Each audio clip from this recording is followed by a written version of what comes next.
प्यारे दोस्तों, आज की इस वीडियो में हम आपको एक गरीब मुसलमान लड़के का वाकया सुनाने वाले हैं जिसको हिंदू के खेत में खजाना मिला। सोने से भरी हुई एक देग जब मुसलमान को मिली तो उसने क्या किया। अगर आपने इस वीडियो को लाइक नहीं किया है तो जल्दी से इस वीडियो को लाइक जरूर करें। तो चलिए शुरू करते हैं। दोस्तों, तज़किरातुल औलिया में यह वाकया कुछ इस तरह से बयान किया गया है। कहा जाता है कि हिंदुस्तान में एक ऐसे बादशाह की हुकूमत थी जिसके दौर में एक गरीब बेवा औरत रहा करती थी जो बड़ी नेक और इबादत गुजार थी। उसकी एक नबीना बेटी और एक बेटा था। बेटा 15 साल का था और दिन भर मेहनत मजदूरी करके अपनी माँ और बहन का पेट पालता था। तो एक दिन उसे कहीं भी मजदूरी न मिली, जबकि उसके घर में 3 दिन से फाके हो रहे थे। इस सूरत हाल में बेटा अपनी माँ के सामने बैठकर रोने लगा। नेक माँ ने उसे तसल्ली दी। सर्दियों का मौसम शुरू हो चुका था, लेकिन उनके पास गर्म कपड़े और ओढ़ने के लिए लिहाफ तक नहीं था। एक रात उसकी बहन, जिससे वो बड़ी मोहब्बत करता था, उसको पसली में दर्द उठा और वो उसी दर्द की कैफियत में चल बसी, यानी कि उसका इंतकाल हो गया। मोहल्ले वालों ने मिलजुल कर उसके कफन दफन का इंतजाम कर दिया। तो ऐसे में अब घर में बेटा और माँ रह गए, लेकिन फाका कशी खत्म ना हो सकी। उन दिनों दिल्ली में हजरत निजामुद्दीन औलिया रहमतुल्लाह अलैह की बड़ी शोहरत थी। जब उस लड़के ने हजरत निजामुद्दीन औलिया के बारे में सुना तो उनकी खिदमत में हाजिर होने का इरादा किया ताकि अपनी बदहाली दूर कराने के लिए दुआ करा सके। तो जब वो लड़का उनकी खानकाह पर पहुंचा तो देखा कि बाहर बहुत सारे सिपाही खड़े हुए हैं। उन्हें देखकर वो रुक गया और समझ गया कि यहाँ पर किसी बादशाह की हाजिरी हुई है। वो इंतजार करता रहा। जब बादशाह अंदर से निकल रहा था तो अंदर हजरत निजामुद्दीन औलिया लोगों के हुजूम में बैठकर कह रहे थे कि एक सुल्तान गया और दूसरा आ गया। वो लड़का अभी तक अंदर दाखिल नहीं हुआ था, बल्कि बाहर ही खड़ा था और बादशाह के जाने का इंतजार कर रहा था। यहाँ पर हजरत निजामुद्दीन औलिया ने खादिम से फरमाया कि बाहर जो सुल्तान खड़ा है उसे मेरे पास ले आओ। खादिम बाहर गया कि अल्लाह भला करे, अभी तो बादशाह वक्त बाहर निकले हैं, तो उनको फिर से बुलाया जा रहा है, लेकिन मुर्शिद की बात तो माननी ही पड़ेगी। तो खादिम दौड़ा दौड़ा बाहर गया तो क्या देखा कि वहां पर न तो बादशाह है और न ही कोई सवारी है और न ही उसके सिपाही वहां मौजूद है। उसने देखा कि एक फटी पुरानी हालत में लड़का खड़ा हुआ है जो कि चेहरे से ही मुफलिस और गरीब नजर आ रहा है। खादिम उसको देखकर पलटकर वापस आया और कहने लगा, हजरत, बाहर तो कोई बादशाह नहीं है, सिर्फ एक नौजवान खड़ा है और उसकी हालत देखकर तो कहीं से भी अंदाजा नहीं हो सकता है कि वो बादशाह है। हजरत निजामुद्दीन औलिया मुस्कुराने लगे और फरमाया, हाँ, वही तो आने वाले कल का बादशाह है, जाओ और उसे मेरे पास ले आओ। इसके बाद वो खादिम लड़के के पास आया और कहने लगा कि अंदर आपको बुलाया जा रहा है। लड़का अंदर दाखिल हुआ तो हजरत निजामुद्दीन औलिया ने बड़ी शफकत से फरमाया कि बादशाह बैठ जाइए। उस लड़के ने कहा कि हुजूर, मैं कहाँ का बादशाह, मैं तो किस्मत का मारा बड़ा ही गरीब आदमी हूँ। दिन और दुनिया के बादशाह तो आप है। अल्लाह पाक ने आपको जो रुतबा अता किया है, बस उसी रुतबे की धूम हमारे पास भी मची हुई थी और हम आपकी तारीफ और आपके मर्तबे को जानकर यहाँ पर आए हैं। लड़के को क्या मालूम था कि उसकी माँ की दुआओं की बदौलत अब उसे फैज़ मिलने का वक्त आ चुका है। हजरत निजामुद्दीन औलिया जो उस वक्त रोजे से थे और उनके सामने इफ्तारी का खाना रखा हुआ था। जब आपने इफ्तारी कर ली तो वहां पर खाना अब भी रखा हुआ था। आपने फरमाया कि बेटा, इसे खा लो, ये बादशाही का ताज है। तो उसने फौरन हुक्म की तामील की और हजरत निजामुद्दीन औलिया का खाना खा लिया और आपकी दुआ लेकर वहां से रुखसत हो गया। हजरत निजामुद्दीन औलिया ने चूंकि पहले ही ये पेशगोई कर दी थी तो बस उसके दिल में इत्मीनान था कि अल्लाह के वली ने दुआ कर दी है, अब तो बस वक्त का इंतजार है।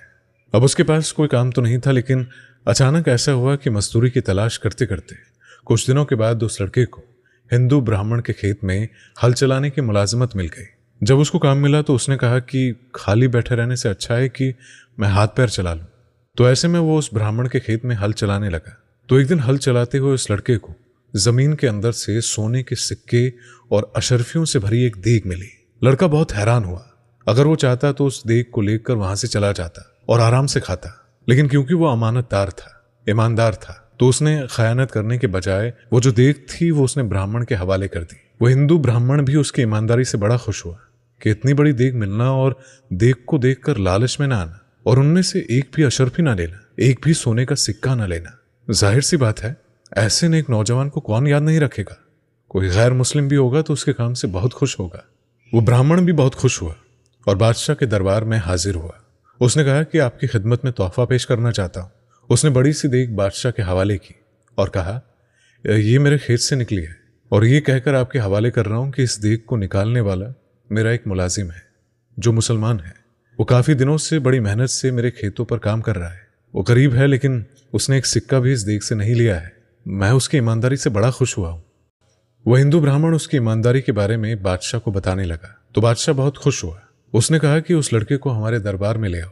शाही दरबार में हम उसे मुलाजिम रखना चाहते हैं और हमें ऐसे ही दयानतदार ईमानदार इंसान की जरूरत है। तो ऐसे में वो लड़का महल में रहने लगा। कुछ वक्त बाद वो लड़का अपनी जहानत और काबिलियत की वजह से दरबार के खास सुमरा में शामिल हो गया, यानी कि उसकी चर्चा होने लगी और अल्लाह पाक ने उसकी काया पलट दी। दुआ उसको मिल गई थी और दुआ को कबूल भी कर लिया गया था। लेकिन वो बादशाह कैसे बना? तो वो कुछ इस तरह से बना कि जिस बादशाह के यहाँ वो नौकरी कर रहा था उसके शहर से दूर एक दूसरे शहर में उसकी रिहाइश थी। वहां रहने वाले लोगों ने जब देखा कि ये लड़का तो बादशाह के पास काम करता है और बहुत अच्छे मशवरे देता है, यहाँ तक कि अल्लाह पाक ने उसको इतना नवाज दिया है, जो इतनी दौलत होने के बावजूद उसका ख्याल रखता है, गरीबों में पैसे बांटता है। अगर हम एक दूसरे से मशवरा करें और अपने शहर का बादशाह किसी को बनाना चाहे तो क्या ही बात है कि हम इस लड़के को बादशाह बना दें। तो वहां के रहने वाले तमाम मौजूद लोगों में बड़े बड़े अमीर लोग थे। उन्होंने इत्तेफाक राय से उस लड़के को अपना बादशाह बना लिया। बादशाह बनने के बाद वो सबसे पहले हाजिर हुआ हजरत ख्वाजा निजामुद्दीन औलिया रहमतुल्लाह अलैह के दरबार में और आपके पास आकर उसने अदब से कहा, हजरत, आपकी दुआ ने मुझे कहां से कहां पहुंचा दिया।